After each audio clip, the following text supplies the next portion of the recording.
वालेकुम, good morning Lahore. जागो लाहौर में आप सबको खुश आमदीद कहते हैं जनाब। एक नए दिन, एक नई सुबह और कुछ नए प्रोग्राम के साथ, कुछ नए टॉपिक्स के साथ मैं हूं आपकी होस्ट मुनीबा आसिफ जनाब। उम्मीद करती हूँ और दुआ है कि आप लोग इस वक्त जहाँ कहीं हों खैरियत से हों और मुस्कुराहटें अपनी ज़िंदगी में और अपने इर्द गिर्द बिखेर रहे हों, क्योंकि ज़िंदगी को हसीन बनाने के लिए ज़रूरी होता है कि आप दूसरों के लिए आसानियाँ पैदा करें और उसके लिए हमारे छोटे छोटे से जेस्चर्स होते हैं, वो बहुत काम आते हैं। हमारा अखलाक, हमारा रवैया, यहाँ तक कि हमारे चंद अल्फाज किसी की ज़िंदगी से गम ख़त्म कर सकते हैं और किसी के लिए खुशी का बाइस बन सकते हैं। लेकिन अल्फाज अपने अंदर बहुत ताकत भी रखते हैं। ये किसी को आपकी तरफ माइल कर सकती हैं, ये किसी को आपकी बात से माइल कर सकती हैं और यही अल्फाज किसी को घायल भी कर सकते हैं। इसलिए अल्फाज का चुनाव करते वक्त हमें एहतियात बरतना चाहिए। अल्फाज इस तरह के होने चाहिए कि आप अपनी बात भी अगले को समझा दें, अगले तक पहुंचा दें, लेकिन उसको बुरा भी ना लगे। हमारे यहाँ पे होता है कि हम कहते हैं जनाब हम स्ट्रेट फॉरवर्ड हैं और हम अपने अल्फाजों का चुनाव भी नहीं करते और जो हमारे मुंह में आता है और जो हमें समझ आता है हम वो ही बोलते चले जाते हैं और ये नहीं सोचते कि हमारे अल्फाजों की वजह से जो नेक्स्ट पर्सन है उसके ऊपर क्या बीत रही होगी, उससे वो चीज़ें कितनी बुरी लगेंगी। तो इसलिए ये थोड़ी सी चीज़ों को या थोड़े से जेस्चर्स को चेंज करने की ज़रूरत है और अपने अंदर पॉजिटिविटी लेकर आएँ। पॉजिटिविटी लेकर आएंगे तो जनाब ऑटोमेटिकली ये सारी चीज़ें ठीक होना शुरू हो जाएंगी। कुछ बर्दाश्त अपने अंदर पैदा करें, लोगों की भी सुनने की कोशिश करें। सिर्फ अपनी सुनाने की हमेशा नहीं लगी रहने चाहिए कि हम लोग चाहते हैं कि हमारे साथ अगर कोई बैठा हुआ है ना तो हम उसको अपनी सुनाते जाएं। थोड़ा सा इस पर भी नज़र डालें, गौर करें कि अगर वो हमारे साथ है तो शायद वो भी किसी मसले में है, उसको भी कोई परेशानी है, तो उसकी भी हमें सुननी चाहिए ताकि उसका भी जो दिल का बोझ है वो हल हो जाए। तो इस चीज़ों को हम लोगों को जो है गौर करना चाहिए, इन पर अमल दरामद करने की, थोड़ी सी प्रैक्टिस करने की कोशिश हमें करनी चाहिए अपनी ज़िंदगी में, ताकि हम लोग अपनी ज़िंदगी को पुरसकून बना सके। तो ये कुछ छोटी छोटी टिप्स होती हैं जो रोज़ाना की बुनियाद पर मैं आपके साथ शेयर करती हूँ ताकि आप लोग इसके ऊपर अमल दरामद कर सकें। जनाब अब आगे बढ़ते हैं और कुछ बात कर लेते हैं सेहत और फिटनेस के हवाले से। तो माहिरीन सेहत का मानना है कि एक भरपूर और सेहतमंद ज़िंदगी के लिए डेयरी प्रोडक्ट्स का इस्तेमाल इंतहाई ज़रूरी होता है। दूध को एक मुकम्मल ग़िज़ा समझा जाता है और इसी तरह दूध से बनी वाली जो अशिया होती हैं उन्हें भी सेहत के लिए इंतहाई मुफीद समझा जाता है। जब हम डेयरी प्रोडक्ट्स की बात करते हैं तो सबसे पहले हमारे जहन में जो चीज़ आती है या तो वो दूध आता है या दही आता है और माहिरीन की जानिब से तजवीज़ किया जाता है कि दही का इस्तेमाल रोज़ाना की बुनियाद पर हर उम्र के फ़र्द के लिए बेहद ज़रूरी है, क्योंकि ये एक सेहत बख्श और सेहत पर जादुई असरात रखने वाली ग़िज़ा है। लेकिन अगर देखा जाए तो जो कॉन्शियस लोग होते हैं, फिटनेस कॉन्शियस लोग होते हैं, वो कहते हैं कि जनाब इसमें फ़ैट बहुत ज़्यादा होता है, उसकी वजह से हम लोग डेयरी प्रोडक्ट्स नहीं खा सकते। तो क्या ये मिथ है, कितनी सदाकत है इसके अंदर और कितनी मिकदार में हमें दही खाना चाहिए, इस पर आज हम बात करेंगे। हमारे साथ इस वक्त मौजूद है सानिया कमर है, क्लिनिकल न्यूट्रिशनिस्ट हैं। सानिया आपको वेलकम कहती हूँ लाहौर में, कैसी हैं आप? थैंक यू सो मच, बिल्कुल ठीक। Thank you so much for having me है पहले तो। और आपने बहुत ही आज के लिए अच्छा टॉपिक चूज़ किया है। वाकई इस टॉपिक को जितना ज़्यादा इस फूड को जितना ज़्यादा जोर दिया जाए इसके ऊपर उतना कम है। और हमारे सबको ज़्यादातर पता तो होता है कि इसकी क्या खुसूसियात हैं, पर फिर भी बहुत सारी मिथ्स हैं जो इससे रिलेटेड हैं। जैसे आपने बात की जो लोग ज़्यादा डाइटिंग की तरफ हैं, फिटनेस कॉन्शियस हैं, उनको मसला होता है। कुछ मदर्स को इशू होता है कि हमारे बच्चों को गला पकड़ा जाएगा, गला ख़राब हो जाएगा, बहुत से इश्यूज़ हैं। लेकिन असल में सब ऐसा कुछ भी नहीं है। मैं तो जिन पेशेंट्स का वेट लॉस भी कराना है उनकी डाइट में लाजमी दही का इस्तेमाल उनको देती हूँ, क्योंकि आपके लिए दही में जो न्यूट्रिएंट्स हैं उसको इस्तेमाल करना दिन में ज़्यादा ज़रूरी है, ना कि उसके जो नुकसान पे जिन पे लोग फोकस करते हैं। आप अपनी डाइट में हर चीज़ शामिल कर सकते हैं एक सर्टेन उसके साथ। ठीक है जनाब, जो डेयरी प्रोडक्ट्स की बात हम कर रहे हैं वो बड़ी ज़रूरी है कि रोज़ाना की बुनियाद पर हमें इनका इस्तेमाल करना चाहिए। और जो चीज़ें इसमें मौजूद हैं, ख़ासतौर पर दही की आज हम बात करेंगे कि इसमें जो विटामिन्स और मिनरल्स कसीर मिकदार में पाए जाते हैं, जिनका इस्तेमाल बहुत सी बीमारियों से हमें बचा सकते हैं। बहुत सी जो मौसमी बीमारियाँ होती हैं, जिस तरह इस सीज़न चेंज होता है और आजकल जो बरसात का मौसम चल रहा है इसमें ऑब्वियसली हमारा जो मुदाफ़ाती निज़ाम है वो कमज़ोर हो चुका होता है। तो इस मौसम में, इस तरह के सीज़न में हमें डेयरी प्रोडक्ट्स का इस्तेमाल करना चाहिए। अगर दूध नहीं आप पी सकते, दूध से एलर्जी है, तो आप दूध से बनी हुई अशिया का इस्तेमाल करें, दही का इस्तेमाल करें। ये हमारी डाइट के लिए, हमारी सेहत के लिए इंतहाई ज़रूरी समझा जाता है। तो आज भी हम जनाब इसी चीज़ पर बात करेंगे कि इसमें फ़ैट कितना मौजूद है, कौन कौन सी चीज़ें इसमें मौजूद हैं।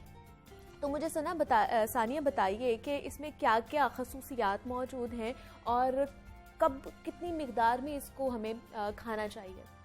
खसूसियात से तो ये भरपूर है। इसमें हमारे पास प्रोटीन बहुत ज़्यादा एक इम्पॉर्टेंट चीज़ है जो इसके अंदर है। उसके अलावा कैल्शियम हो गया, बी विटामिन हो गए, जो कि हमारी डाइट में होना बहुत ज़रूरी है। आम तौर पे ये चीज़ें हम बाकी खानों से नहीं मिल पाती, जितनी चीज़ें हमें दही से मिल जाती हैं। फुली न्यूट्रिएंट पैक्ड एक ग़िज़ा है। और इसके अलावा ये कि ये हम बहुत से तरीक़ों से अपनी डाइट में शामिल कर सकते हैं। एक नॉर्मल हेल्दी इंडिविजुअल एक दिन में 2 से 3 कप ले सकता है। बस ये है कि इसके ऊपर फोकस करना चाहिए कि इसको किस तरह से ले रहे हैं। अगर आपने उसमें चीनी शामिल कर दी, शक्कर शामिल कर दिया, तो वो एक हेल्दी से अनहेल्दी फूड बन जाएगा, जिसको मैं रेकमेंड नहीं करती। जिन लोगों को वज़न बढ़ने का प्रॉब्लम नहीं है वो शहद इस्तेमाल कर सकते हैं, पर वो भी एक सर्टेन मिकदार में, 1 चम्मच, आधा चम्मच। उसके अलावा इसको इस्तेमाल करने के बहुत से तरीके हो सकते हैं। जैसे आप अपने नाश्ते में इसको शामिल कर सकते हैं, दही में केला डाल के, स्पेशली क्योंकि दही एक प्रोबायोटिक फूड है और केला एक प्रीबायोटिक फूड है। तो उनका आपस में कॉम्बिनेशन हमारे जो गट हेल्थ के लिए, मैदे के लिए बहुत मुफीद साबित होता है। और जिन लोगों को भी मैदे के मसले हैं, जैसे बहुत सारे लोगों को अक्सर आजकल होते हैं, तो उनके लिए बहुत मुफीद है। उनको कम से कम 2 हफ्ते इस तरह से नाश्ता आजमाना चाहिए और उनको देखना चाहिए। इससे definitely they will see a better change in their gut health. उसके अलावा ये कि हम नाश्ते में क्या खाली वो दही खाएंगे, उसके साथ भी कॉम्बिनेशन करके कुछ कर सकते हैं। बिल्कुल, यही मतलब जैसे दही पराठा खाया जाता है या और ब्रेड भी इसके साथ खाई जाती है, तो इस तरह के कॉम्बिनेशन में खाया जा सकता है। बिल्कुल, दही का ही एक पूरा एक अच्छा सा, जैसे हम ओट्स खाते हैं इस तरह खाते हैं, उसी तरह दही से हम बना के एक पूरा बोल, बड़ा हेल्दी सा न्यूट्रिशियस बोल बना सकते हैं। दही में हम फ्रूट डाल के, जिसमें बनाना हो गया, एप्पल हो गया, कोई भी मौसमी फल हो जाए, लेकिन बनाना, एप्पल, पीच, इस तरह के फल ये ज़्यादा बेहतर हैं। ये इसमें डाल के साथ शहद का थोड़ा सा इस्तेमाल कर लें, अखरोट कर लें, तो ये एक बहुत अच्छा हेल्दी सा नाश्ता बन जाता है। इसके अलावा ये है कि हम रात को ही अपने दही में अगर 2 से 3 चम्मच ओट्स डाल के रेफ्रिजरेट कर दें, तो वो आपके लिए एक ओवरनाइट बहुत ही अच्छा ब्रेकफास्ट तैयार हो जाएगा। उसमें आप सुबह फ्रूट ऐड कर लें, साथ नट्स ऐड कर लें, तो वो आप जिन लोगों को जल्दी नाश्ता करना होता है, सुबह टाइम नहीं होता, उनके लिए भी एक बहुत अच्छी चीज़ है। और वैसे भी इसका जो कॉम्बिनेशन है वो एक दही को ज़्यादा उसको प्लस पॉइंट्स दे देता है, सिम्बायोटिक फूड बन जाता है, जिसकी वजह से एक ये नाश्ता हो सकता है। उसके अलावा आप स्मूदी बना सकते हैं दही की। दही में कोई सा भी फल जो मौसमी है वो शामिल कर लिया, जैसे मैंने केला बताया, वो भी बहुत अच्छा है। और भी बहुत सी चीज़ें, केले से बहुत सारे लोगों को वज़न के मसाइल होते हैं, तो उसके अलावा पीच है। तो इस तरह जो भी फ्रूट्स हैं उससे बहुत अच्छी स्मूदी बन सकती है और वो आप ब्रेकफास्ट में शामिल कर सकते हैं।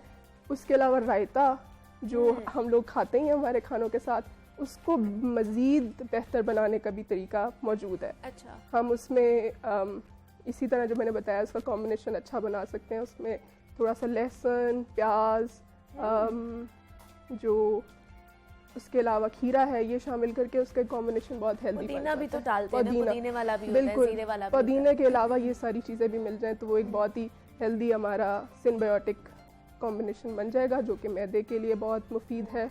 और उसके अलावा ये हमारी इम्यूनिटी को बहुत बूस्ट करता है ओवरऑल, ये सारे जो कॉम्बिनेशन हैं। और दही इट्सेल्फ, उसके अलावा लस्सी हम लोग बहुत से लोग हैं प्रेफर करते हैं कि चलो लस्सी पी लें गर्मियों में, दही अगर नहीं खाई जा रही, और लस्सी में भी मीठी लस्सी ज़्यादा प्रेफर की जाती है। तो मीठी पीनी चाहिए, नमकीन पीनी चाहिए, या दही का इस्तेमाल करना चाहिए?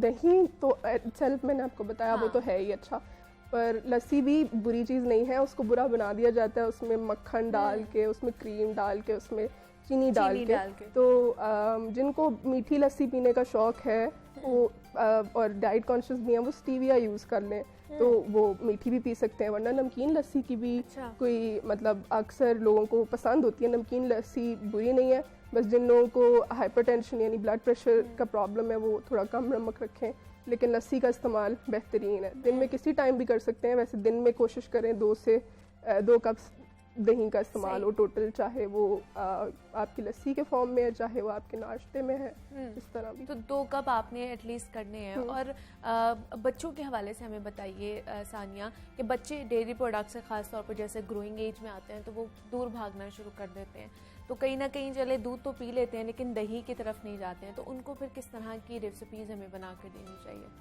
बहुत ही एक सबसे अच्छी जो मेरे माइंड में टॉप ऑफ द माइंड एक इस वक्त चीज़ है वो ये है कि फ्रोज़न योगर्ट बच्चों को पसंद होता है काफ़ी ज़्यादा, और उनको पता भी नहीं चलता, अक्सर तो आइसक्रीम समझ के भी खा जाते हैं, और एक हेल्दी ऑल्टरनेटिव भी है आइसक्रीम के लिए।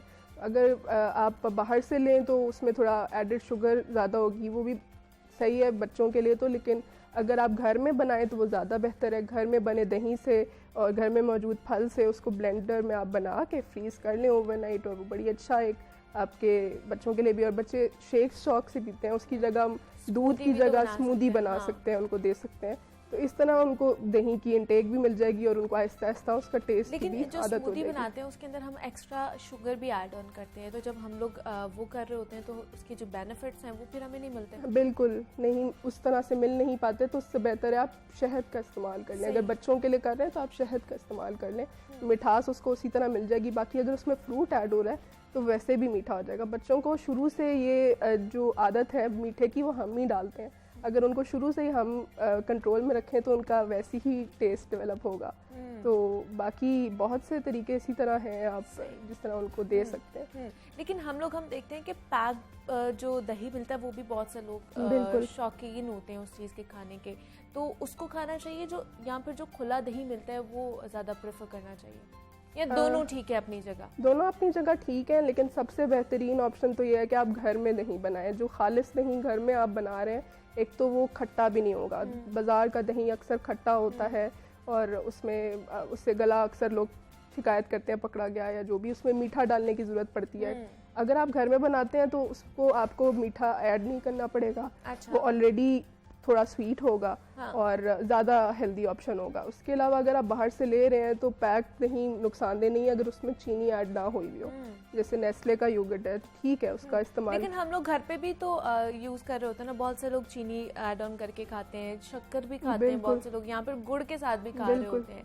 तो गुड़ के साथ या शक्कर के साथ खाया जा सकता है अगर चीनी को अवॉइड कर रहे हैं हम लोग? तो नहीं, मैं इस मिसकंसेप्शन को भी क्लियर करना चाहूँगी। जिस तरह लोग समझते हैं कि अच्छा ऑप्शन है, ऑब्वियसली उसमें केमिकल्स नहीं है, वो सारा कुछ नहीं है, वो ठीक है, लेकिन उस जिनको वज़न बढ़ने का खदशा है उनको शक्कर और ब्राउन शुगर इस तरह की कोई भी चीज़, गुड़, उससे भी बचना चाहिए। क्योंकि कैलोरीज उसमें अगेन उतनी ही है जितनी आपको चीनी से मिलनी है। बस ये है कि वो एक नेचुरल चीज़ है और वाइट शुगर सिंथेटिक है। तो बस आपको ये ख्याल रखना चाहिए कि कैलोरीज तो एट द एंड आपको उतनी ही मिल रही है ना उससे।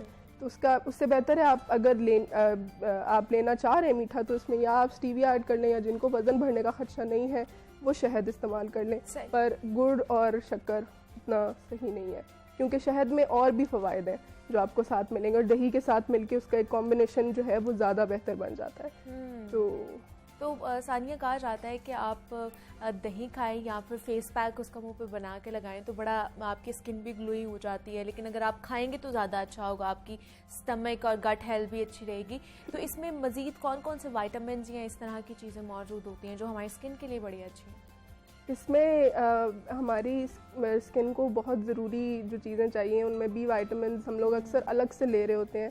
चीज़ें जो सप्लीमेंट्स ले रहे होते हैं वो हमारे इसमें ऑलरेडी इम्पॉर्टेंट विटामिन्स मिनरल्स सारे क्योंकि शामिल हैं, तो वो हमारे लिए ऑब्वियसली उस तरह बेहतर हमारे लिए काम करता है। और उसमें क्योंकि प्रोबायोटिक्स मौजूद हैं तो वो हमारे लिए ओवरऑल ही हमारी पूरी सेहत के लिए ज़्यादा अच्छा है। सानिया कमर, क्लिनिकल न्यूट्रिशनिस्ट, हमारे साथ मौजूद थी। Sania, thank you so much यहाँ पर आने के लिए। और जनाब, दही का इस्तेमाल किस तरह करना चाहिए, कितना करना चाहिए, हमारी सेहत के लिए कितना ज़रूरी है, उस पर हमने बात की है। यहाँ पर एक छोटी सी ब्रेक लेंगे, मिलते हैं इस ब्रेक के बाद।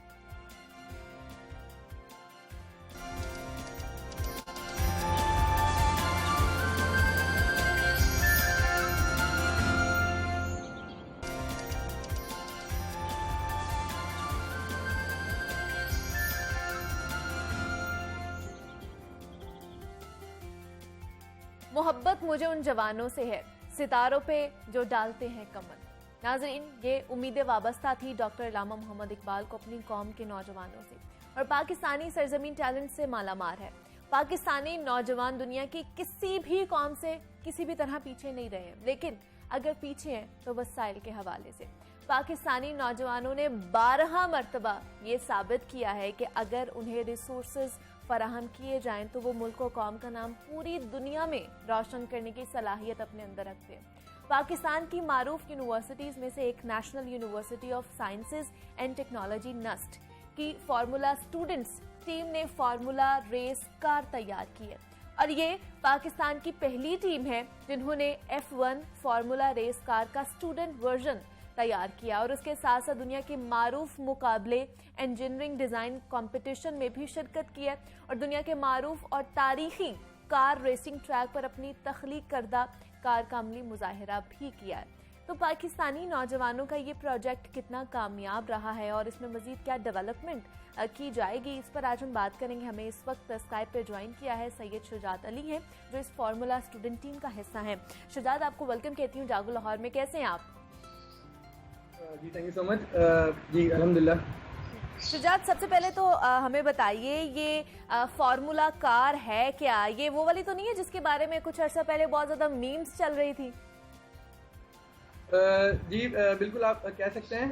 एक्चुअली ये थोड़ी सी मिसअंडरस्टैंडिंग थी। फार्मूला का मकसद बेसिकली ये है कि दिस सेट ऑफ रूल्स जो कि हमें हमारे कंपटीशन जिसमें हम पार्ट लेते हैं, इस गाड़ी को बनाने के बाद एक सेशन प्रॉपर चलता है, पूरे प्रोसेस से गाड़ी बनती है। उसके बाद जो हम पार्ट लेते हैं उस एक सेट ऑफ रूल्स की तो हमें गाड़ी बनानी होती है, तो बेसिकली उसको फार्मूला कहा जाता है। सही। तो ये किस तरह आपको ख्याल आया और इसके पीछे की जर्नी क्या है, किस तरह आप लोगों ने इसके ऊपर काम शुरू किया? जी बिल्कुल, मैं टीम की हिस्ट्री से स्टार्ट करता हूँ। बेसिकली 2012 में हमारे कुछ सीनियर्स थे जिन्होंने इसको as a FIP final year project जो है बनाया। तो उन्होंने सोचा क्यों ना हम इस जर्नी को जो है आगे बढ़ाया जाए, और तब से ये लीगेसी हमारी चलती हुई आ रही है। और ये हम कंपटीशन में उन्होंने फर्स्ट टाइम FS UK में पार्ट लिया, UK में पार्ट किया, जर्मनी गए। तो इस तरह हमारी जर्नी स्टार्ट हुई कि हमारे सीनियर ने जो है स्टार्ट किया था इस चीज़ को 2012 के अंदर। और इसको फिर आप लोग आगे लेकर गए, और अब कितने 2012 से 2022 तक आपने इसके ऊपर वर्किंग की? जी जी बिल्कुल, 2012 से 2022 तक हम लोग इसके अभी तक हमने 8वां वर्जन इसका निकाला है। अच्छा। तो हम तकरीबन 8 गाड़ियाँ मतलब बना सकते हैं। जी बना चुके हैं। वाह। अच्छा, और इस आपकी पूरी टीम में कितने लोग हैं जो इसके ऊपर मुसलसल काम कर रहे हैं?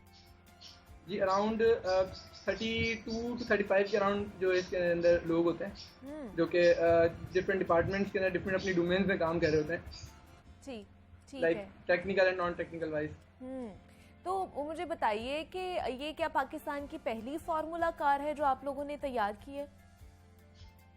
नहीं, बिल्कुल और भी बहुत सारी टीम्स हैं। इवन हम लोग साइंटिफिक सोसाइटी और पाकिस्तान फार्मूला स्टूडेंट के ऊपर काम कर रहे हैं, फार्मूला स्टूडेंट कम्युनिटी के ऊपर काम कर रहे हैं। क्योंकि बहुत सी ऐसी टीम्स हैं जो लैग कर जाती हैं, तो हम लोग उनको सपोर्ट भी करते हैं। इसका मकसद ये है कि फंड रेजिंग और ये वाली चीज़ें जो इसमें सबसे ज़्यादा अहम होती हैं। तो बिल्कुल ये पहली कार नहीं है, या सिर्फ एक टीम नहीं है, और भी टीम्स हैं जो उस पर काम कर रही हैं। बट वी आर द पायनर्स, क्योंकि 2012 में जब पहली बार कॉन्सेप्ट हमारे उन्होंने दिया था, पाकिस्तान में 2012 में पहली बार जो है इसका कॉन्सेप्ट आया। तो मुझे बताइए, ये स्टूडेंट वर्जन जो आप लोग लेकर आए हैं, तो इसको मार्केट में भी लॉन्च करने का इरादा रखते हैं शुजात आप लोग? मार्केट में इसको लॉन्च आई गेस नहीं किया जा सकता, कर भी सकते हैं, बट वही इन्वेस्टमेंट वाली बात है। अच्छा। और जी अभी अगर मैं पूछूं तो इसके ऊपर कितना आप लोगों का बजट लगा है? जी अराउंड बजट तकरीबन 70 to 80 लाख लगते हैं। इसमें शिपमेंट सबसे ज़्यादा महंगी होती है। तो ये फिर आप लोगों ने किस तरह मैनेज किया? आप लोगों ने खुद से ये सारी बजट, या किसी ने आप लोगों को स्पॉन्सर किया है? जी वी हैव स्पॉन्सर्स जो हमारे बहुत ज़्यादा बड़े स्पॉन्सर लाइक PSO। इस साल हमें PSO ने सपोर्ट किया, हमें मिन हार्ट ने सपोर्ट किया, और डेस्कॉन और मिडास सेफ्टी, ये हमारे कुछ बड़े स्पॉन्सर्स हैं जिन्होंने हमें सपोर्ट किया इस चीज़ के अंदर। मतलब अच्छे आपके पास स्पॉन्सर्स थे जिन्होंने आपको सपोर्ट किया, तो इसके जी, जी, अंदर जो बिल्कुल। सारे टूल्स हैं या मशीन्स हैं वो पाकिस्तान से हासिल हो जाती हैं या आप लोगों को इंपोर्ट करनी पड़ी है, बाहर से मंगवानी पड़ी है सारी चीज़ें? जी, मोस्ट ऑफ ये होता है कि बहुत सी चीज़ें यहाँ बन जाती हैं लाइक, बट जो चीज़ें ऐसी हैं लाइक टायर्स हो गए वो हमें इंपोर्ट करने पड़ते हैं, और बहुत से लाइक सस्पेंशन का सिस्टम हो गया वो पाकिस्तान में नहीं मिलता, तो जो है ना हमें मंगवाना पड़ता है बाहर से। बट मोस्टली जो मैकेनिकल पार्ट हम जो खुद डिज़ाइन करते हैं वो बन जाता है यहाँ पर, बिल्कुल CNC इस तरह के अवेलेबल है, हमारी यूनिवर्सिटी में भी अवेलेबल है, तो मतलब हो जाता है जी। तो शुजात थोड़ा सा एलेबोरेट इस चीज़ को कीजिएगा जो हमारे देखने वाले हैं उनकी आसानी के लिए, कि इससे फ़ायदा क्या होगा इस फार्मूला कार से, ताकि उनको पता चल जाए कि एटलीस्ट ये है क्या और किस चीज़ के लिए यूज़ हो सकती है। Alright, okay.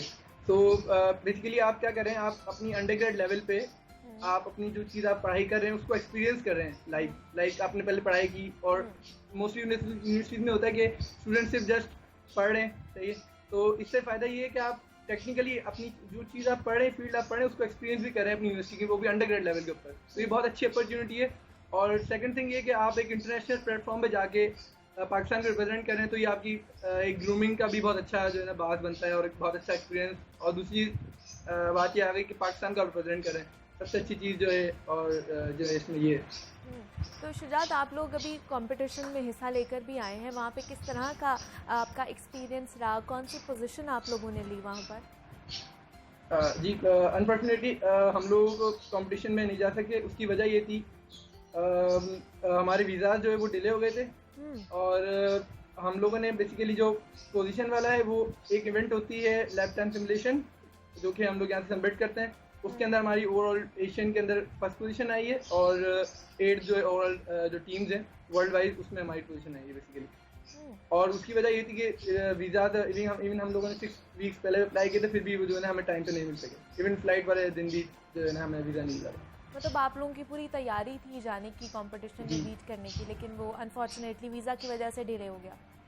इवन हमारी गाड़ी भी शिप हो गई है, और वो अभी वापस आ रही है यूके से।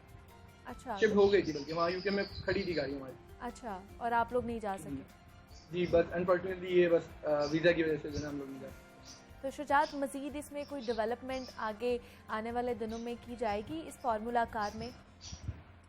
जी जी बिल्कुल, जैसे जैसे कि सब जानते हैं कि अब एनवायरनमेंट बहुत ज़्यादा चेंज हो रहा है, तो हम भी इसी चीज़ पे काम कर रहे हैं कि अब जो, क्योंकि हम लोग IC यानी कि इंटरनल कंबस्शन व्हीकल बनाते हैं, तो इसको इलेक्ट्रिक पे शिफ्ट किया जाए।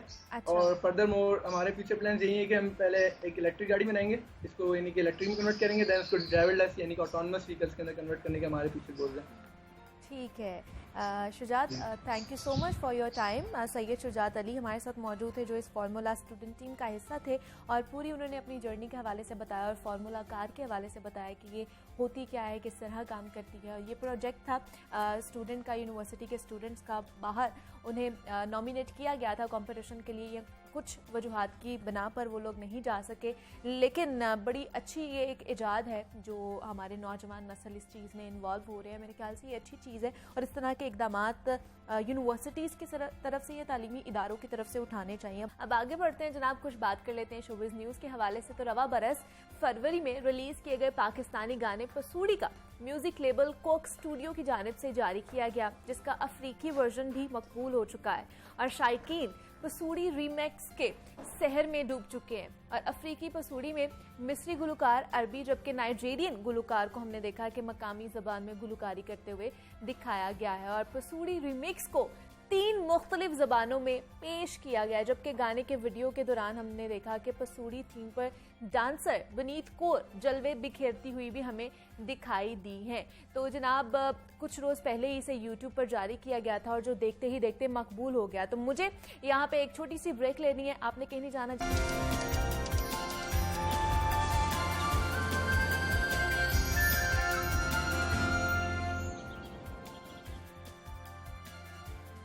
वेलकम बैक टू जागो लाहौर। जनाब, ब्रेक से वापस आ चुके हैं, और सेगमेंट है हमारा लाहौर की दुनिया, जिसमें हम लाहौर और लाहौरियों के मसाइल डिस्कस करते हैं। और लाहौरियों की सेहत के हवाले से बात की जाए तो लाहौर वायरस से, इसकी गिरफ्त से अभी भी आज़ाद नहीं हो सका है। और एक जानिब हम देखते हैं कि डेंगू वायरस के हमलों में तेज़ी देखी जा रही है, तो दूसरी जानिब कोरोना वायरस के हमले अभी तक नहीं थम सके हैं। और उसके साथ साथ गुज़श्ता 4 दहाइयों से एक संगीन खतरे के सूरत इख्तियार करने वाले पोलियो वायरस से भी निजात नहीं मिल सकी है और लाहौर को पोलियो फ्री करार नहीं दिया जा सका है। पोलियो वायरस के खिलाफ पाकिस्तान की ये जंग अभी भी जारी है और कई सालों से जारी रही है और वक्तन फ़वक्तन हम देखते हैं कि पोलियो मुहिमात का सिलसिला भी जारी रहता है। साल 2022 की चौथी इंसदादे पोलियो मुहिम का आगाज हो चुका है। गुज़श्ता रोज डीसी लाहौर मोहम्मद अली ने घरों के दरवाजों पर दस्तक दी और बच्चों को पोलियो के कतरे पिलाए और हुकूमत की जानिब से तो जनाब ये सारे इकदाम किए जा रहे हैं और शहरियों को पोलियो और दीगर अमराज से बचाने के लिए इंसदादे पोलियो मुहिम और हिफाजती टीकाजात मुहिम का इंतजाम बाकायदगी से किया जाता है। लेकिन ये हमारी भी जिम्मेदारी बनती है, शहरियों की भी जिम्मेदारी बनती है कि पाकिस्तान को पोलियो फ्री बनाने में इंतजामिया का भरपूर साथ दें और हमारे जो 5 साल तक के बच्चे हैं हर बच्चे को 2 कतरे ज़रूर पिलाएं और हर बार पिलाएं, क्योंकि पोलियो के 2 कतरे ही बच्चों के मुस्तकबिल के ज़ामिन हैं। तो इंसदादे पोलियो मुहिम कब तक जारी रहेगी, इस मुहिम के दौरान कितने बच्चों को कतरे पिलाने का हदफ मुतय्यन किया गया है, इस पर आज हम बात करेंगे। हमारे साथ इस वक्त स्टूडियोज में मौजूद हैं सूबाई वजीर प्राइमरी एंड सेकेंडरी हेल्थ हैं डॉक्टर अख्तर मलिक है और उनके साथ हमें ज्वाइन किया है नुमाइंदा लाहौर न्यूज़ मोहम्मद बिलाल ने। बिलाल, आपको भी वेलकम कहती हूँ जागो लाहौर में। डॉक्टर साहब, आपको भी वेलकम कहती हूँ जागो लाहौर में। डॉक्टर साहब, आप ही से शुरू कर लेती हूँ। पोलियो मुहिम का आगाज़ हो चुका है और चौथी मरतबा है ये इंसदादे पोलियो मुहिम का।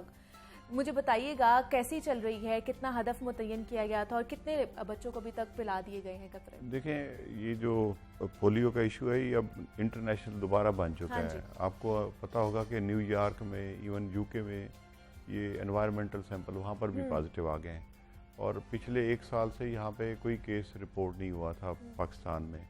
कोई एक स्पाइक्स आती है क्योंकि हमारा पोरस बॉर्डर है, बाहर से ज़्यादा लोग आते हैं, जैसे अफ़गानिस्तान से है और इस जगह से ज़्यादा ही KPK और इस चीज़ों से मसला होता है। हमारा जो इस दफ़ा टारगेट है वो हमारा 20 मिलियन बच्चे हैं इंशाल्लाह कि हम उनको टारगेट कर रहे हैं कि उनको हम कतरे पिलाएंगे। और हमने इस दफ़ा ह्यूमन रिसोर्स भी कोई 2.25 लाख तो ये पोलियो वर्कर्स हैं, 7,000 और टीमें हैं जो मुख्तलिफ सूबों की इनलेट्स पे बैठे हैं और ट्रांजिट्स पे बैठे हैं और ये सारी चीज़ें वो भी कर रहे हैं। तकरीबन इस दफ़ा हमारी जो ह्यूमन रिसोर्स है वो भी 2 लाख के करीब है और 22 से हमारी ये कैंपेन शुरू हुई है। 7 दिन जो हमारे जहाँ पर एनवायरमेंटल सैंपल पॉजिटिव आए हैं 3 डिस्ट्रिक्ट्स में, जिसमें रावलपिंडी है, लाहौर है, फैसलाबाद है, 7 दिन वहाँ पे रहेगी और 5 दिन बाकी डिस्ट्रिक्ट्स में। इसमें 7 दिन रहेगी और टोटल 7 दिन है, लेकिन बाकी डिस्ट्रिक्ट्स में 5 दिन की हमारी कैंपेन है। 36 डिस्ट्रिक्ट्स में वो भी हमारा चलेगा। एक बदकिस्मती से सियालकोट में भी इस अगस्त में एक एनवायरमेंटल सैंपल पॉजिटिव आ गया है। अच्छा। तो इसका इशू वही है कि हम तो खुद इसको पंजाब को तो बच्चों को इम्यूनाइज कर रहे हैं, लेकिन जो बाहर से बच्चे आते हैं तो वो कैरियर के तौर पर आते हैं और उनकी वजह से आगे फिर फैलने का ख़तरा होता है। लेकिन मैं समझता हूँ कि प्राइम मिनिस्टर खुद मीटिंग्स चेयर करते हैं, हमारे चीफ सेक्रेटरी हमारी वीकली मीटिंग होती है और डिपार्टमेंटल हमारी मीटिंग्स होती हैं। इनको हमने सीरियस लिया हुआ है और इंशाअल्लाह उम्मीद है जैसे डिस्ट्रिक्ट लेवल पे हमारी डीसी खुद चेयर करते हैं मीटिंग, तहसीलों पे करते हैं, इसको हमने ट्रिकल डाउन करते हुए सारा ग्रास रूट लेवल तक लेके जा रहे हैं। और मैंने अभी जो हमारी कैंपेन थी, अक्सर वो जो प्रेजेंटेशन देते थे उसमें देते कि 1.6% मिसिंग है। अच्छा। तो फर्ज करें आज अगर मीटिंग हुई है तो 1.6% उन्होंने बता दिए, तो अगली दफ़ा आएंगे तो वो 1.6% वो उसमें परसिस्ट कर रहे होते हैं। तो मैंने कहा ये 1.6% या तो बच्चे मुल्क छोड़ जाएं, फिर मतलब है आप उसका एक्सक्यूज़ कर सकते हैं। अगर मुल्क में है तो अगली दफ़ा ये 1.6% भी मिसिंग नहीं होनी चाहिए, इनको कैच करें। और जो भी हमारे पास कानूनी अख्तियार है उसको हम इस्तेमाल करेंगे। इस पे कोई किसी किस्म की टॉलरेंस नहीं है, 0 टॉलरेंस है, क्योंकि ये हम सब की सर्वाइवल का इशू है और इंटरनेशनली बाकी दुनिया में मुल्कों ने कंट्रोल कर लिया और हमारे मुल्क में अभी तक पोलियो फिर रहे हैं। और ये कितने सालों से हम इससे जूझ रहे हैं। बिलाल, आपसे जानना चाहूँगी, वक्तन फ़वक्तन ये मुहिमात का सिलसिला जारी रहता है, लेकिन फिर भी केसेस सामने आ जाते हैं। क्या अर्ली हमें कौन से प्रिकॉशनरी मेजर्स लेने चाहिए, इकदाम उठाने चाहिए जो हम पहले नहीं उठा रहे होते हैं? देखिए मुनीबा, डॉक्टर साहब ने बड़ा अच्छा इसको डिस्क्राइब किया है कि ये हमारे पास तकरीबन 1993 और 4 से ये जो पोलियो है इसको हमने पाकिस्तान में स्टार्ट किया हुआ है और तकरीबन 3 दहाइयाँ होने वाली हैं। और लेकिन ये कि अभी तक हम सिर्फ लड़ रहे हैं और कभी भी ऐसा नहीं हुआ कि कभी हम ऑब्जर्वेशन में जाएं कि हमारे पास एक साल में पूरे पाकिस्तान में केसेस नहीं आया। अगर पंजाब में नहीं आता तो जो कि शायद एक साल नहीं आया था, लेकिन हमारे जो थे KPK वाले साइड पे या बलूचिस्तान वाली साइड पे कोई ना कोई केस अपीयर हो जाता है, जिसकी वजह से हम ऑब्जर्वेशन में नहीं जाते। तो इसके पीछे भी हाँ, अगर हम पंजाब की बात करें तो पंजाब में फिर भी हमारा जो पोलियो के पॉइंट ऑफ व्यू से जो पॉलिसीज़ हैं, जो सिस्टम है, बहुत बेहतर है, लेकिन इसको पूरे पाकिस्तान में ले जाने की ज़रूरत है। क्योंकि इसमें देखें, इसमें हम तो ये तो कहते हैं कि इसमें जितने भी फील्ड फोर्स है, जैसा डॉक्टर साहब ने कहा कि 1.6 हमेशा से मिसिंग आती है, तो इसमें टू सम एक्सटेंट जो इसमें जो फेक रिपोर्टिंग का एलिमेंट है वो भी इसमें बहुत ज़्यादा है। अच्छा। हम इसको कहेंगे डॉक्टर साहब को इसको मज़ीद इन चीज़ों को जो है ये देखें। और फिर इसके साथ साथ एक बड़ा एच जो है, एक बड़ी स्ट्रॉन्ग र्यूमर है, वो ये है कि ये कहा यह जाता है कि कुछ जो बड़े हाईली जो पेड कंसल्टेंट हैं वो नहीं चाहते कि जो पोलियो है, इस तरह के जो प्रोग्राम्स हैं ये ख़त्म हो। अच्छा। क्योंकि उनकी बारी बरगम जो तनख्वाहें हैं, जो पर्क्स हैं जो वो ले रहे हैं, तो जिसकी वजह से ये एक सिस्टम जो है ना ये चलता आ रहा है। अगर हम देखते हैं कि आज 28 साल हमारे पास हो गए हैं, पोलियो नहीं ख़त्म हो रहा, तो हमें अपनी पॉलिसी पे नज़रसानी करनी चाहिए, हमें अपना मेथड चेंज करना चाहिए, हमें अपनी जो टीम है उनके ऊपर जो सुपरवाइज जो करते हैं उनको चेक एंड बैलेंस स्ट्रॉन्ग करना चाहिए। देखें, हम पाकिस्तान हैं, हमारे से अलावा दीगर जो ममालिक हैं वो उनमें पोलियो वायरस तकरीबन ख़त्म हो चुका है। इंडिया में तकरीबन जो है वो ख़त्म हो चुका है, अफ़गानिस्तान में है और नाइजीरिया अंडर ऑब्जर्वेशन है कई सालों से। अफ़गानिस्तान भी अंडर ऑब्जर्वेशन रहा, लेकिन गुज़श्ता साल उसमें भी केस आ गया। अब ये कुछ वीक पहले अमेरिका में और यूके में केसेस रिपोर्ट हुआ, लेकिन वो उसको टैकल कर लेंगे, क्योंकि जब भी केस रिस्पॉन्स करना, फिर सराउंडिंग्स में तकरीबन जो है ये 200 घरों को भी वो जो बच्चे होते हैं उनको पोलियो के कतरे पिलाते हैं, उन पर फोकस करते हैं, ताकि उनके अंदर जो ये इन्वायरमेंटल जो सैंपल है, अगर कहीं ना कहीं से बच्चा जो है ट्रैवल करके वो पहुंच गया या बच्चे के अंदर जो है ये वीक हुआ, तो उसको जो है कवर अप किया जा सके। तो इस तरह की जो पॉलिसीज़ हैं, अब चूँकि डॉक्टर साहब खुद एक डॉक्टर हैं, एक मिनिस्टर, इन चीज़ों को बड़ी अच्छी तरह समझती हैं। अब हमें ज़रूरत इस अमर की है कि मैं इनको आइडेंटिफाई करेंगे कि ये लाहौर में 3-4 एरियाज़ हैं जहाँ पर हमेशा जो इन्वायरमेंटल एग्जाम्पल आते हैं, जिसमें आउटफार रोड है, समनाबाद का इलाका है, इलामा इकबाल टाउन की ड्रेनेज है, ये 3 जगह ऐसी हैं जहाँ पे ये परसिस्टेंट हमें जो केसेस हैं ये डॉक्टर साहब से पूछते हैं, डॉक्टर साहब इसकी क्या वजह है? देखिए, यहाँ पे ये जो एरियाज़ हैं, एक तो कंजेस्टेड एरियाज़ हैं, और कई यहाँ पे केसेस ऐसे रिपोर्ट हुए थे जहाँ पे बच्चों के वालिदैन तावन नहीं करते। अच्छा, उनके लिए हमने पूरा, अब इस दफ़ा पहले भी करते हैं, इस दफ़ा हमने उसको स्ट्रिक्टली हैंडल कर रहे हैं। उन पे FIRs करवाएंगे और बच्चों को खतरे पिलवाने हैं उनको। वहाँ पे AC, हमारा DSP, हमारी हेल्थ की टीम, तो इंशाल्लाह इस दफ़ा आपको जो कंपेन नज़र आएगी उसमें फ़र्क नज़र आएगा।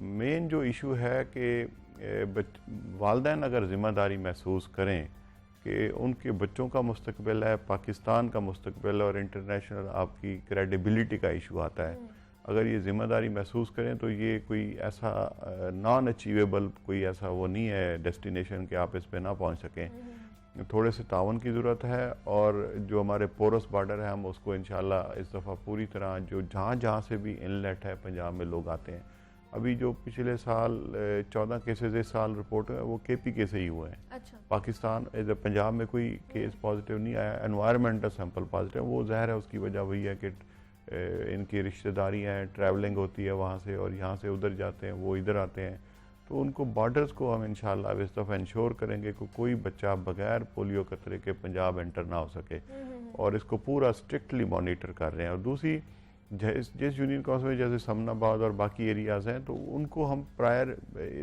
इस दफ़ा मैं कह रहा हूँ कि हमारे इन डिस्ट्रिक्ट में 7 दिन होगी कंपेन, रूटीन में 5 दिन है बाकी सूबे में, लेकिन जो डिस्ट्रिक्ट हाई प्रोफाइल डिस्ट्रिक्ट हैं जहाँ पे ये एनवायरमेंटल सैंपल पॉजिटिव है, तो उनमें 7 दिन होगी कंपेन।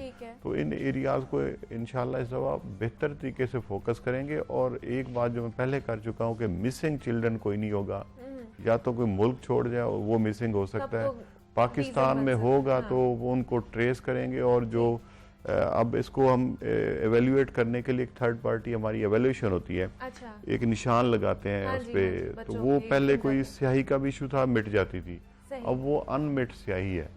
अगर वो किसी की नहीं लगी होगी तो उसका समझें कि उसको कतरे नहीं पिलाए गए। ठीक है। और पहले होता था कि वर्बल पूछते थे कि जी कतरे पिला दिए हाँ जी, गए हाँ हैं, जी। तो घर पे निशान लगा के आ जाते थे।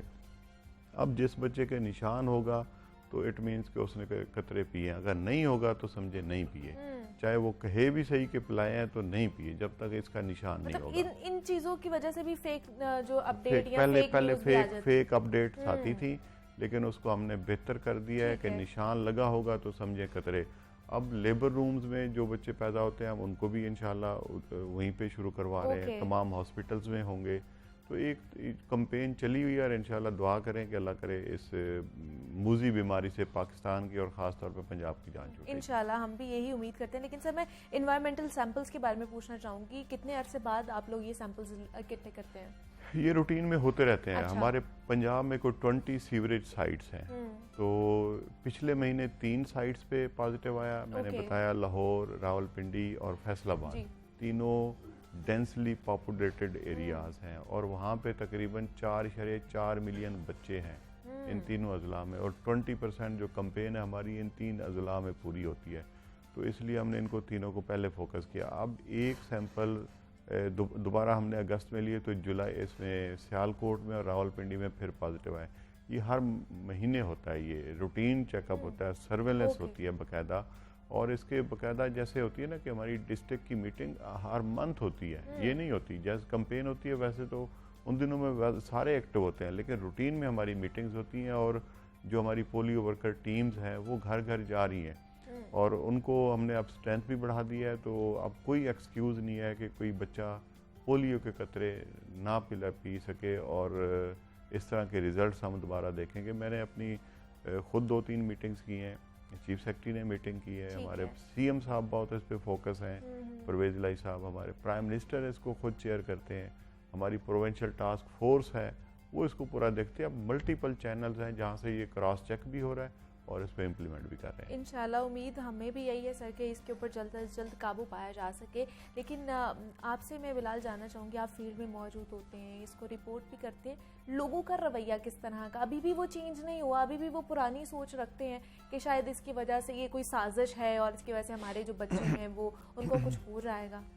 बिल्कुल मुनीबा, ये जो थॉट्स थी, एक स्कूल ऑफ थॉट था जो कि हमेशा इसमें जो है ना थोड़ा सा एग्जिस्ट करता है। हाँ। लाहौर में भी कुछ एक इलाके ऐसे थे, पठान कॉलोनी, हमें याद है कि आज से 3 साल पहले वहाँ पे बड़ा एग्जिस्ट करते थे। जब भी पोलियो टीमें जाती थी उनको मारते थे। तो मुझे याद है एक दफ़ा मैं भी उनकी रिकॉन्सिलेशन के लिए हम गए अच्छा। थे, साथ कोई हमने प्रोमिनेंट पर्सनैलिटीज़ ली थी, फिर उनसे जाके बातचीत की, फिर कंपेन रुक गई थी, फिर कंपेन जाके एक दफ़ा हमने दोबारा स्टार्ट की।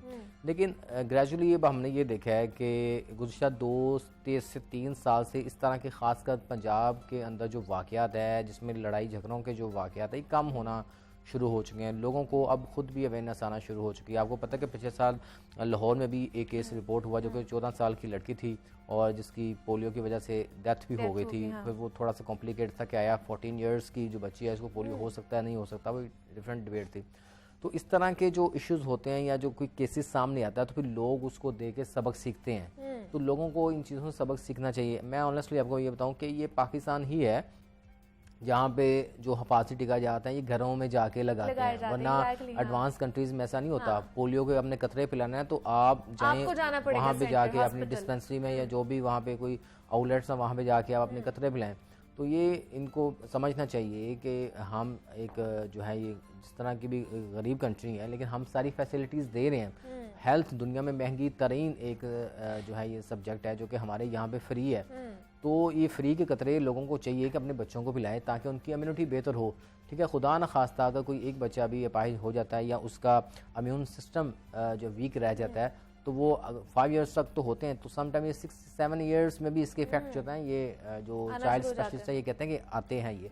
तो इस वजह से ज़रूरी है कि अगर ये हर माह भी कोई अगर कैंपेन शुरू होती है तो ये पिलाने चाहिए। इसके 2 कतरे अगर हर माह भी आप पिएंगे इसका नुकसान कोई नहीं है। ये जितने पिएंगे ये पॉजिटिव हैं, ये आपका जो इम्यूनिटी सिस्टम है उसको बेहतर करेंगे। तो इससे पोलियो वायरस से भी महफूज रहा जा सकता है, तो दीगर जो वायरसेस हैं उनसे भी महफूज रहा जा सकता है। तो इस वजह से हमारे सबकी ये गुजारिश यही है कि सारे अपने बच्चों को ये पिलाएं और इसको कामयाब करना चाहिए, इसको सपोर्ट करना चाहिए। जो भी ख़वातीन वर्कर्स घरों में जो आते हैं समटाइम ये होता है कि वो कहते हैं जी बेल ज़्यादा क्यों दी, या घरों से नहीं निकलते हैं या जानबूझ के कहते हैं जी वो बच्चा नानी नहीं है, के नानी हाँ। के घर गया या स्कूल गया, तो इस बिहेवियर को चेंज करने की ज़रूरत है। कुछ लोग करते होंगे, जैसे डॉक्टर साहब ने कहा कि 1.6% जो है हमेशा एक मिसिंग आती है, तो सम टाइम ये जब वर्कर जाके मेहनत करते भी हैं ना, तो सम टाइम रिस्पॉन्स नहीं मिलता। एग्जैक्टली, हाँ। फिर आगे से एक जो होता है ना एक पैशन, वो थोड़ा सा कम हो जाता है। तो इस वजह से जब लोग खुद से कहेंगे कि आप देखें कि हमारे ऊपर सफरी पाबंदी लगी हुई है, हमने एयरपोर्ट पे जाना है तो जनाब वो सर्टिफिकेट लेके बनवा के जाना पड़ता है। अब बड़े बड़े लोग जो हैं उनको भी सर्टिफिकेट बनवाना पड़ता है, वो लाइनों में लगे होते हैं कि जी पोलियो सर्टिफिकेट कहाँ से बनता है। तो उनको चाहिए कि इस शर्मिंदगी से, ये शर्मिंदगी है बेसिकली ना। मुझे भी याद है कि पिछले साल सऊदी गवर्नमेंट ने ऐलान किया था कि अगर ये पोलियो पाकिस्तान में रेडिकेट ना हुआ तो या इनकी मतलब थोड़ी सी कम ना हुई तो हम इनके उम्र के हवाले से भी पाबंदियाँ लगा देंगे।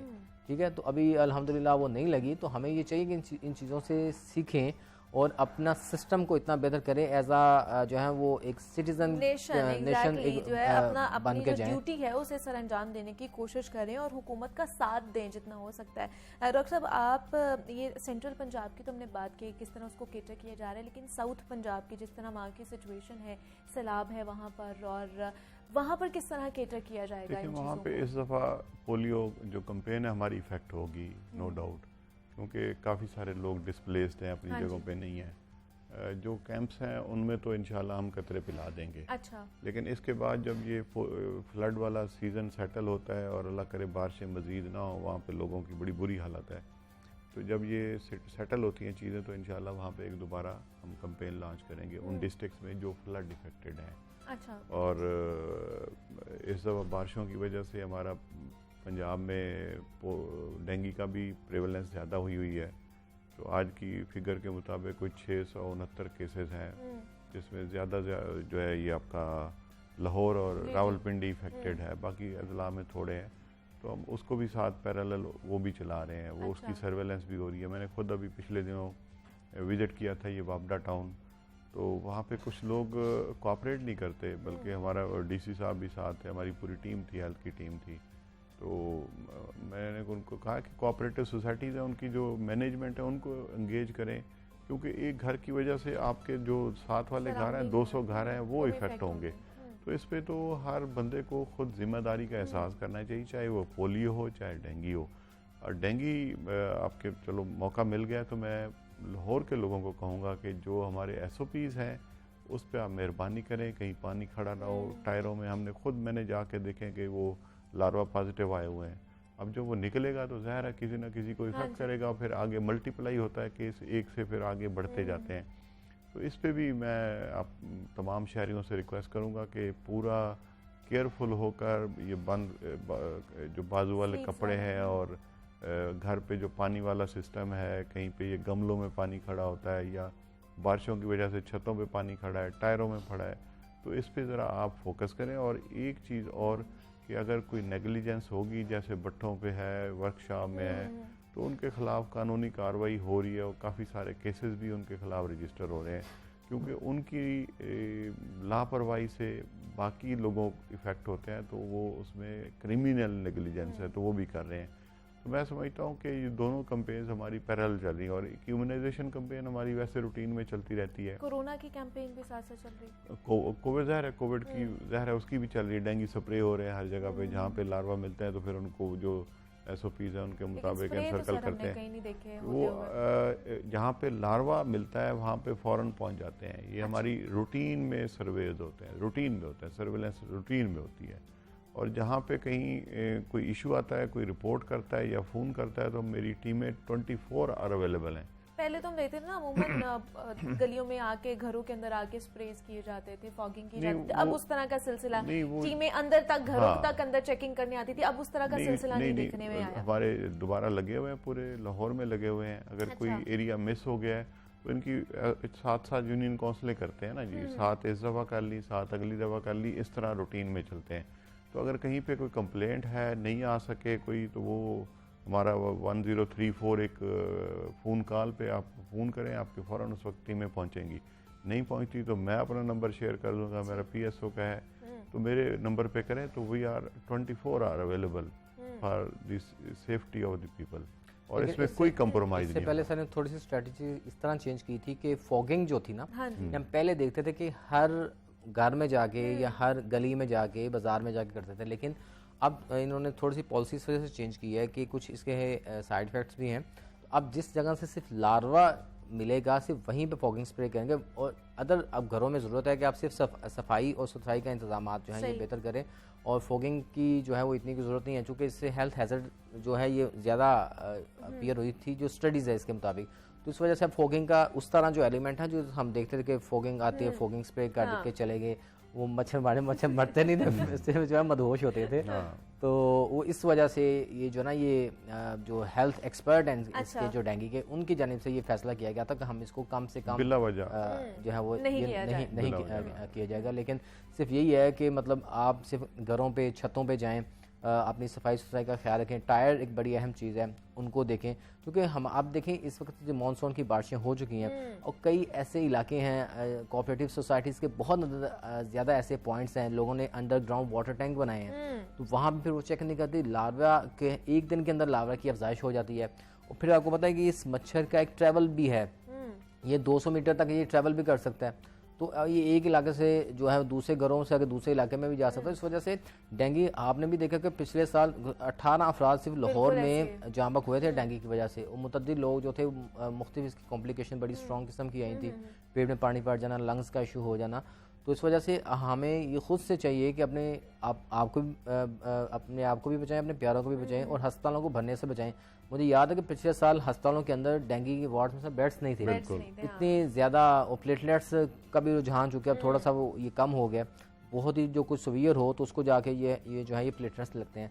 तो बजाय इसके कि हम पहले हॉस्पिटल में बाद में हॉस्पिटल में जाएं, पहले ही थोड़ी सी जो प्रिकॉशनरी मेजर्स हैं उनको लेना चाहिए। खुद से जो है ये जो मॉस्किटो जो रिपेलेंट है इनका इस्तेमाल करें। स्प्रे अब खुद से अगर किसी को नज़र आते हैं तो खुद से वो एक जो स्प्रे लेके हैं वो भी कर सकते हैं। तो इस वजह से ये जब तक हम लोग as a nation, as a citizen हम खुद चीज़ों को मैनेज नहीं करेंगे, तो ये सिर्फ अगर टीमों के ऊपर रहेंगे ना तो फिर ना डेंगू कभी खत्म होना, ना कभी पोलियो खत्म होना, ना तो इस वजह से मिलजुल के एक एफर्ट जो है ये करने हम लोगों ने करनी है।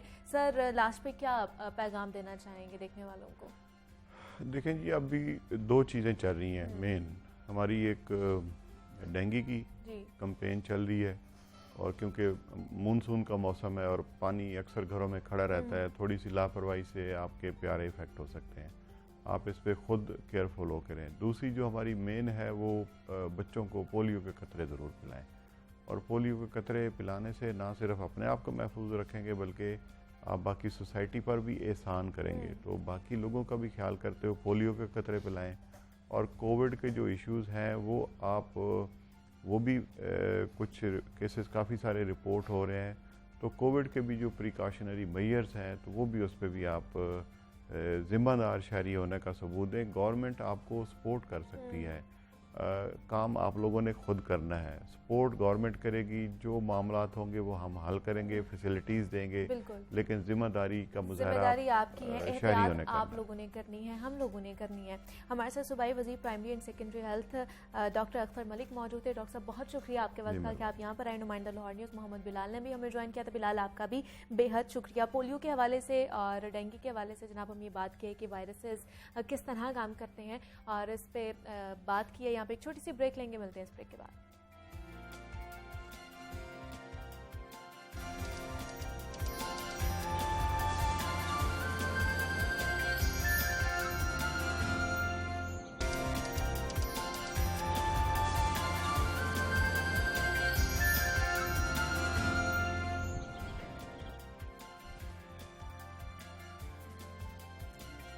वेलकम बैक टू जागो लाहौर जनाब। और कुछ बात हो जाए सोशल मीडिया और प्रोफेशनल लाइफ में कामयाबी के हवाले से, तो हम देखते हैं कि ज़िंदगी में जो इल्म हासिल करते हैं और हम लोग हुनर सीखते हैं ना, उनमें सबसे अहम इल्म और हुनर मौसर अंदाज में अपनी बात दूसरों तक पहुंचाने का होता है। किसी भी किस्म के माहौल में ढलने और लोगों से घुलने मिलने के लिए कम्युनिकेशन एक बुनियादी जुज़ है। स्कूल की प्रेजेंटेशन से लेकर नए दोस्त बनाने तक, जॉब इंटरव्यू से लेकर बड़ी से बड़ी पोजीशन पर तरक्की पाने तक की आपकी जो कम्युनिकेशन स्किल्स होती हैं उनकी बना पर होती है, जो आपकी तरक्की की जामन बनती है। तो प्रोफेशनल करियर में जॉब इंटरव्यू पहली सीढ़ी होती है, लेकिन अक्सर लोग इसी फेज में कामयाब नहीं हो पाते हैं, जिसकी बड़ी वजह मुतासिर कम्युनिकेशन स्किल्स ना होना है। तो कम्युनिकेशन स्किल्स को हम किस तरह बेहतर बना सकते हैं, क्या क्या हमें करने की चीज़ें करने की ज़रूरत है। अहमद फवाद साहब कॉर्पोरेट ट्रेनर हमारे साथ मौजूद हैं, उनसे जानेंगे। अहमद साहब, आपको वेलकम कहती हूँ जागो लाहौर में, कैसे हैं आप? बिल्कुल ठीक है, thank you so very much. आप बुलाते हैं तो बड़ा अच्छा लगता है। अहमद साहब, कम्युनिकेशन स्किल्स खासतौर पर सोशल और प्रोफेशनल हमारी जो स्किल्स हम जिनमें लैग कर रहे होते हैं, बहुत से लोग हैं जो उसमें लैग करते हैं, उनको किस तरह बेहतर बनाया जा सकता है? इसमें 2-3 बुनियादी बातें हैं मुनीबा। सबसे पहले तो मैं कहता हूँ ये इतना आम टॉपिक है और इतना ज़्यादा बात इस पे होती है कि लगता है कि इसकी बहुत ज़्यादा अहमियत नहीं हाँ है। जी। हम कंपनीज में जाते हैं, जब जाके सीईओ से भी बात करते हैं कि जी आपकी कंपनी में कम्युनिकेशन स्किल्स की ज़रूरत है, वो कहते हैं हम बात कर तो रहे हैं, अब इसमें और क्या कम्युनिकेट करें और कैसे होना चाहिए। तो फिर उन्हें बताना पड़ता है कि स्ट्रक्चर क्या होता है, किस तरह से आप बात को इफेक्टिव तरीके से पहुँचा सकते हैं। कह देना काफ़ी नहीं होता, अगर कह देना काफ़ी होता तो फिर तो किसी को समझाने की जरूरत ना पड़ती। तो इसका मतलब ये है कि कम्युनिकेशन को इतना इफेक्टिव होना चाहिए कि दूसरे तक आपका मैसेज पहुंच जाए। बुनियादी बात ये है। मैं अभी जब डिस्कस कर रहा था इसको तो मेरे दिन में आया था, अक्सर हम फेसबुक पे देखते हैं किसी ने लिखा हुआ कि ऐसे लोगों पर अल्फाज ज़ाया ना करें जो आपके एक्सप्रेशंस को, इमोशंस को नहीं समझ सकते। लेकिन ये जुल्म है, मैं समझता हूँ ये जुल्म है। क्योंकि वो लेवल अटेन करते करते कि कोई आपके एक्सप्रेशन समझे, इट टेक्स ईयर्स। ऐसा नहीं होता कि आपको फर्स्ट अटेम्प्ट में पता चल जाए कि ये क्या सोच रहा है या इसका क्या मतलब है, या इवन के कोई परेशान भी है या नहीं है। तो अगर ऐसा हो बहुत अच्छी बात है, लेकिन ये पहला स्टेप नहीं है, ये आखिरी स्टेप है। तो पहले स्टेप्स क्या है उस पर हम बात करेंगे। नंबर 1, जब आप जैसे आपने इंटरव्यूज़ की या ऑर्गेनाइजेशनल कम्युनिकेशन की बात की, सबसे पहले आप जहन में रखें कि आप जब बात कर रहे हैं यानी वर्बल कम्युनिकेशन है तो आपके फर्स्ट 30 सेकेंड्स आर क्रूशल, पहले 30 सेकेंड्स। और अगर आप रिटर्न कम्युनिकेशन की बात कर रहे हैं, ईमेल की बात करते हैं, तो आपका पहला पैराग्राफ, ये बहुत इंपॉर्टेंट है। अच्छा, अब इसमें भी मजीद अगर मैं इसको स्ट्रक्चर करूं तो कम्युनिकेशन वर्बल में पहला फिक्रा और रिटर्न में भी पहला फिक्रा, ये इतना कैची हो कि अगर मैं सुन रहा हूं तो मैं फिर गौर से सुनने लग जाऊं। एक बड़ा अच्छा लफ्ज है उर्दू का, हमा तन गोश, जिसको कहते हैं हमा तन गोश। गोश होता है कान, जैसे खरगोश को कहा जाता है। तो कान के, मैं पूरा जिस्म मेरा जो है वो कान है, जो आई एम ऑल ईयर्स जिसको अंग्रेजी में। तो भाई जब मैंने बात आपसे की and if you are not all ears तो हमारी कम्युनिकेशन मुकम्मल नहीं हुई, चाहे हम 50 साल पुराने दोस्त हैं। तो जब आपको सुन रहे हैं, पहला स्टेप ये है कम्युनिकेशन का, लिसनिंग, नॉट हियरिंग। हियरिंग का मतलब है इस वक्त यहाँ पर बहुत सी आवाज़ें आ रही हैं, तो हम सब कुछ कानों में तो पढ़ रही हैं, लेकिन मैं आपको सुन रहा हूँ या आप मुझे सुन रही हैं। ये है पहला स्टेप, गौर से सुनना। आपको अगर कोई बात बता रहा है, कुछ कह रहा है, तो उसको पहले सुने। अगर समझ नहीं आ रही तो उसको क्लियरली कहें कि मुझे समझ नहीं आ रही। चाहे वो गुस्से में कहता है कि तुम बेवकूफ़ हो, उसे कहें जी आई एम सॉरी, लेकिन मुझे 1, 2, 3 स्टेप्स में एक्सप्लेन कर दें ताकि शिकायत ना हो जब मैं ये काम मुकम्मल करूँ। तो फर्स्ट स्टेप लिसनिंग है। दूसरा है जब आप कोई बात कहते हैं, तो जैसे मैंने कहा कि पहला फिक्रा बोलने में और लिखने में पहला। अच्छा, ये it is not everyone's job और ये आसान काम नहीं है। तो व्हाट आई रिकमेंड इज़, आपको अगर किसी बहुत क्रूशल मीटिंग में जाना है, इंटरव्यू में जाना है या कोई ईमेल लिखनी है, तो बार बार इसकी रिहर्सल करें। वो कैसे होगा? मिसाल के तौर पे हम कहते हैं इंटरव्यू में बेसिक पहला सवाल, बिल्कुल एंट्री लेवल से लेके सीईओ लेवल तक, अगर आपको किसी ने मल्टीनेशनल सीईओ भी हायर करना है ना, तो पहली बात होगी प्लीज इंट्रोड्यूस योरसेल्फ। ठीक है, ये पहला सवाल है। इसके लिए आपको अगर तो आप अजीज रिश्तेदार बहन भाई बताना शुरू करते हैं तो यू आर गॉन। ठीक है, योर हिस्ट्री वो आपको आगे सुनेंगे ही नहीं। तो करना क्या है, आपको पहले 30 सेकेंड्स पे और फिर ओपनिंग का पहला सेंटेंस, इस पे रिहर्सल करना है। अपने किसी दोस्त से या मेंटोर से बात करें, उसे कहें जी मुझसे सवाल पूछें ये वाला और मैं आपको बताता हूँ इसका जवाब। और उस पे आप 1 मिनट की स्पीच पहले तैयार कर लें, बात जो है, फिर उसको करें, कंसाइज करें और काटते जाएं जो इजाफी बातें हैं। तो इस तरह से आपके पास पहला एक्सेप्शनल सेंटेंस तैयार हो जाएगा बोलने के लिए और लिखने के लिए भी। सो आप चाहे इंटरव्यू में अपीयर हों या किसी मीटिंग, बोर्ड मीटिंग में आप चले गए हैं, या फिर इसको हम मुनीबा एक बड़ी दिलचस्प बात बताता हूँ। एक कहते हैं सेल्स पिच, जिसको एलिवेटर पिच भी कहा जाता है। एलिवेटर्स होती है ना, निचले फ्लोर से ऊपर तक। मैं एक सिचुएशन आपसे कहता हूँ कि लेट्स से आपको अपने बॉस से मीटिंग करनी है और आपके पास वक्त नहीं उनके पास मिल रहा आपसे मिलने के लिए, तो और उनके पास ढेरों ढेर आइडियाज़ आते रहते हैं हर चौथे दिन, और हर कोई कहता है सर बड़ा अच्छा आइडिया ये ज़रा सुने। हाँ। वो जब सुनने लगते हैं तो he is always lost in 30 seconds कि यार क्या बात कर रहे हैं। तो वो कर्टसी में तो सुनते हैं लेकिन इम्प्लीमेंट नहीं होता। वो आप कहते हैं हम आइडिया देते हैं, वो मानते नहीं हैं। तो मैं आपकी सिचुएशन ये कह रहा हूँ कि आप फर्स्ट फ्लोर पे हैं, ग्राउंड फ्लोर पे, ठीक है। और 5 फ्लोर हैं बिल्डिंग के।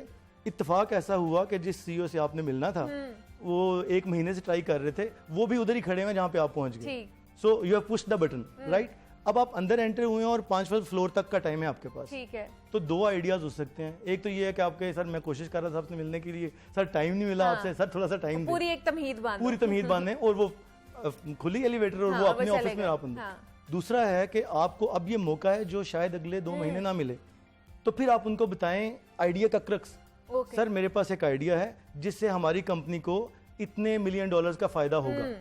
सो that $1 million is catchy, right. तो वो कहेगा ओह कैसे, तो कहे सर मेरे पास रिटर्न है या मैं वर्बल है या इस तरह से करेंगे, तो वो बताएगा क्योंकि आपने उसके इंटरेस्ट की बात कर दी ना। अपना इंटरेस्ट मैं नहीं है इंपॉर्टेंट, इसमें आप इंपॉर्टेंट। important। सो कम्युनिकेशन में आपने उनको बताना है कि what is in it for you.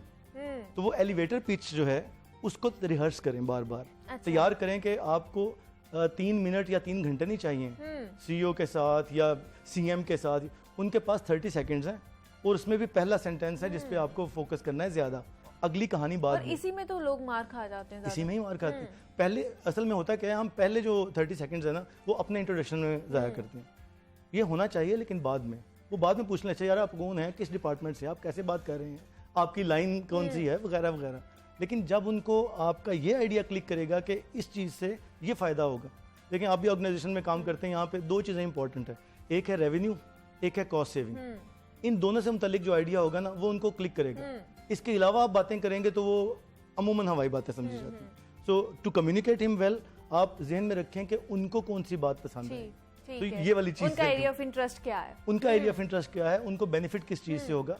Interview भी जब हम देते हैं ना, हम ये नहीं कहते कि आप प्रेजेंट होने जा रहे हैं, हम कहते हैं कि आप एक प्रोडक्ट हैं जिसको आपने अपसेल करना है, तो आपने अपने बेनिफिट बताने हैं। दैट इज अ इंटरव्यू का दूसरा इंपॉर्टेंट सवाल होता है कि आपके आने से हमें क्या फायदा होगा। हम आपको हायर कर लें तो 70 लोग हैं जो आप ही के प्रोफाइल के हैं, तो आपको इंटरव्यू का मौका दिया है बैठने का, तो बताएं आपसे हमें क्या फायदा होगा। So these are the key questions जो इंटरव्यू के लिए भी होते हैं। तो you have to be prepared for communication. ए, जैसे मैंने कहा लिसनिंग। बी, आपको वो बात करनी है जो उसके फायदे की है। ठीक है, ये बुनियादी चीज़ है। अबव ऑल एक रिस्पेक्टफुल अल्फाज का इंतखाब करें। मैं अक्सर कोट करता हूँ कि कुरान पाक में भी है कि फ़िरौन के पास जब मूसा अलैहिस्सलाम को भेजा गया ना, तो अल्लाह ताला ने उनको असा भी दिया था। ठीक है, तो ये नहीं कहा अल्लाह ताला ने कि फ़िरौन के पास जाओ, ना बात माने तो असा मारो। असा इतना तगड़ा था कि अल्लाह के हुक्म से वो सांप भी बन जाता था और दरिया को भी फाड़ देता था। लेकिन अल्लाह ताला ने कहा मूसा फ़िरौन के पास जाएं और अच्छे अल्फाज का इंतखाब करें। सो आप बॉस के साथ बात कर रहे हैं, कुलीग के साथ बात कर रहे हैं, तो अगर आप बैशिंग के साथ शुरू होते हैं, which is called as violent communication, मैं बात ही शुरू करता हूँ, मुझे आप अच्छी नहीं लग रही, अच्छा दिन के भाई 10-11 बजे हैं, मैंने कह दिया तो आपका तो मूड ऑफ, और पता नहीं कितने दोस्तों में बात कर रहा हूँ, आपका किसी से क्या रिलेशनशिप है। तो I have to be respectful. अच्छी नहीं लग रही की डेफिनेशन होनी चाहिए। क्या मॉर्निंग शो में अच्छी नहीं लग रही, या ड्रेस कहीं पे ऐसा नहीं मुझे लग रहा कि इवनिंग का कोई था उसमें कर दिया मैंने, तो I have to be respectful अपने अल्फाज की सिलेक्शन में। सो दीज आर 3 पॉइंट्स जो मैं समझता हूँ कि जरूरी है। अल्फाज का चुनाव अच्छा होना चाहिए, बहुत अगले को हर्ट ना कर दे जी, ये देखना चाहिए। लेकिन फिर किस तरह, अगर हम किसी से कैजुअली भी मिल रहे हैं, अगर हम सोशल गैदरिंग में बैठ रहे हैं, तो उस पर भी किस तरह की फिर हमें चीज़ें करनी चाहिए, कम्युनिकेशन स्किल्स वहाँ पर किस तरह काम आ सकती है हमारी। वहाँ पे 2 चीज़ें हैं। एक तो देखें, अगर आपका हिस्सा मिजाज बहुत अच्छी है तो आपको बाकी तमाम लोगों पर बहुत बड़ा एज हासिल होगा, हिस्से मिजाज अच्छी होने का। सब लोग हर वक्त अच्छी बात सुनने के मूड में नहीं होते, हंसने के मूड में होते हैं, रिलैक्स होने के। लेकिन उसमें ये ध्यान में रखें, हमारे पास एक पंजाब का हमारा ख़ास एक कल्चर है। हम सॉरी लाहौर और फैसलाबाद के लोग ख़ास तौर पे, मैं खुद लाहौरी हूँ, हम जुगत मारना और जुगत सुनना पसंद करते हैं। अच्छा, अगर तो वो कंफर्टेबल है ना दूसरा शख्स जुगत सुनने में और करने में, तो फिर तो आप करें। लेकिन अगर वो कंफर्टेबल नहीं है, ये हमने पिछले सेगमेंट में शो में डिस्कस किया था, पर्सनालिटी टाइप्स होती हैं, कुछ लोग कंफर्टेबल नहीं होते, तो उनके साथ बिल्कुल ना करें। तो वो जो जब जैसे आप बात कर रहे हैं सोशल गैदरिंग में, उसमें रिस्पेक्ट पहली बात है, अदब पहला करीना है मोहब्बत के करीनों में। तो अल्लामा इकबाल तो कहते हैं कि अपने दिल में भी खामोश है दिल भरी महफिल में चिल्लाना नहीं अच्छा, अदब पहला करीना है मोहब्बत के करीना में। तो आपको रिस्पेक्टफुल रहना है पब्लिक में भी और इन पर्सन भी। तो अगर हम इसको कर लें, जैसे हम बात कर रहे थे शुरू में सोशल मीडिया के लिए, तो सोशल मीडिया में मुनीबा इस वक्त तमाम कंपनीज आपको हायर करते हुए आपका सारा सोशल मीडिया चेक करते हैं। ऑल सोशल मीडिया, आपका पेज है, प्रोफाइल है, सिर्फ लिंक्डइन नहीं, लिंक्डइन पे वो देखते हैं कि प्रोफाइल क्या है आपका प्रोफेशनल, लेकिन आप किन चीज़ों में हिस्सा लेते हैं, आप किस तरह से दिखना चाहते हैं, वो जाएंगे फेसबुक पर। अच्छा। जहाँ पे आप जेंगो बन के तस्वीरें खिंचवा रहे हैं या इंस्टा पे जाएंगे या इंस्टा पे जाएंगे और टिकटॉक देखेंगे कि आप क्या चीज़ कर रहे हैं। तो आई वुड स्ट्रांगली रिकमेंड, ये एक बोलता हुआ सोशल मीडिया को मैं कहता हूँ, एक आपके बिजनेस में एक बोलता हुआ मीडियम है, तो उस पे भी माइंडफुली अपडेट करें जो आपने करना है। ऐसे ही नहीं आप हंसते हुए तस्वीर अपलोड कर दें, लेकिन आपको पता होना चाहिए कि आपकी ऑडियंस में कहाँ जाएगी। ये पब्लिक है तो आपके फ्रेंड्स में से भी बाहर निकल जाएगी, उसको सेव भी किया जा सकता है, शेयर भी किया जा सकता है। सो उसमें भी जब आप कम्युनिकेट करें थ्रू रिटन कम्युनिकेशन, तो बी माइंडफुल क्या लिखना है और क्या नहीं लिखना। आई सजेस्ट फोकस करें क्या नहीं लिखना पे, क्या नहीं लिखना, ये देखें कि आपने सोशल मीडिया पे क्या नहीं पोस्ट करना है, ये देखें, ये इंपॉर्टेंट है। यस, तो be mindful about your words. सही, ठीक है। Thank you so much Ahmad sahab, क्या आप यहाँ पर आए। और अहमद फवाद साहब हमारे साथ मौजूद है, कॉर्पोरेट ट्रेनर है, और कम्युनिकेशन स्किल्स को किस तरह बेहतर बनाया जा सकता है उस पर बात की है। Thank you so much sir आपका। और यहाँ पे मुझे अब आप इजाज़त दीजिए, अपना बहुत सारा ख्याल रखिएगा, कल मुलाकात होगी। अल्लाह हाफ़िज़।